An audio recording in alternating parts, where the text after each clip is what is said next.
Kenapa kedua?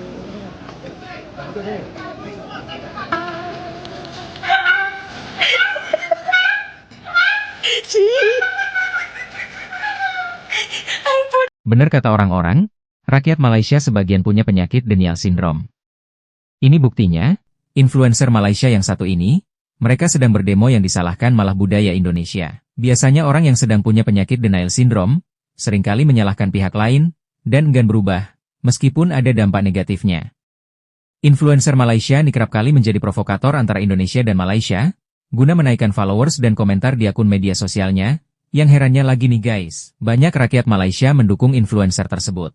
Seperti itulah sifat Malaides. Mereka yang gaduh, yang disalahkan budaya Indonesia. Tanpa menyebut nama Indonesia, mungkin influencer tersebut tak bisa makan. Bener gak? Orang Melayu ni menghadapi satu penyakit yang dipanggil denial syndrome. Orang Melayu susah nak terima kebenaran. Kalau apa yang kita kata tu bertentangan dengan sentimen mereka, pandangan mereka, ataupun harapan mereka, mereka akan marah. Mereka akan maki kita, buat tuduhan macam-macam. Awak sudah kena beli, awak sudah U-turn, awak nak cari jalan nak balik ke Malaysia. Macam-macam andaian. Semua yang fitnah. Tak betul. Tapi bagi mereka, biarlah fitnah pun. Biarlah bohong sekalipun. Asal dia orang boleh jawab apa kita kata dengan cara nak menyakiti hati, dia akan buat. Dan mereka tidak berhujah dengan logik atau rasional. Mereka tidak menjawab atau menafi pandangan kita dengan pandangan mereka. They don't rebut.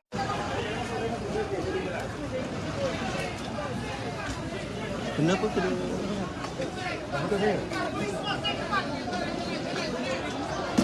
Allah.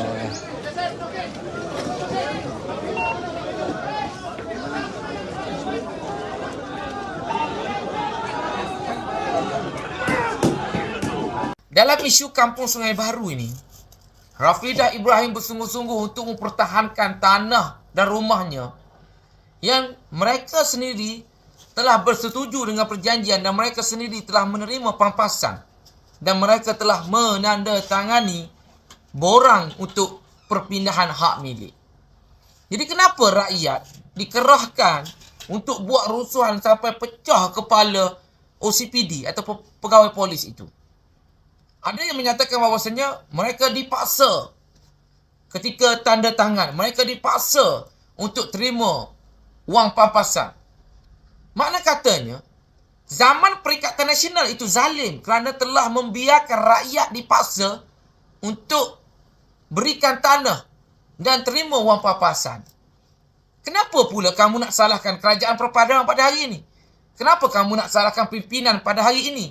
Sedangkan pimpinan pada hari ini tak paksa kamu untuk serahkan rumah dan tanah kamu. Yang paksa kamu adalah zaman pimpinan kamu. Seperti mana Tuan Ibrahim Tuaman. Kita nak bawa budaya apa ni? Kalau berlaku dekat Kelantan, kamu akan bercakap tentang hak kerajaan. Bila berlaku dekat negeri selain daripada Kelantan dan selain daripada pimpinan kamu, kamu akan cakap zalim. Ini apa ni? Budaya apa ni? Kamu nak bawa budaya Konoha datang ke Malaysia ke? Cukup-cukuplah walaun kamu jadi perosak kepada keamanan negara. Kamu bukan Islam ni, cara macam ni. Kamu diajar Islam yang fake. Islam yang tak suka kepada keamanan. Islam yang fake yang diajar oleh ulama-ulama fake ini, maka lahirlah walaun-walaun yang tidak ada perasaan cinta pun kepada negara. Kononnya nak mempertahankan hak, tapi kamu telah mengambil hak orang lain. Kononnya kamu nak mempertahankan hak, sedangkan kamu dah berikan hak kamu itu dengan bayaran tertentu. Umpama kita ini, kereta kita ini, accident, total loss. Bila total loss, kita dah claim dengan insurans. Bila dapat duit claim insurans, jangan kamu anggap kereta yang rosak itu kereta kamu. Jangan kamu ambil duit claim itu untuk baiki kereta kamu yang telah diisytiharkan total loss. Jangan kamu nak beranggapan kereta yang kamu jual itu dah ditukar hak milik, kamu nak mengaku itu kereta kamu. Kamu nak guna sentimen kereta kamu banyak jasa. Kamu nak guna sentimen kereta kamu yang bawa kamu pergi kerja. Kamu adalah perosak walaun. Kamu perosak kepada keamanan negara.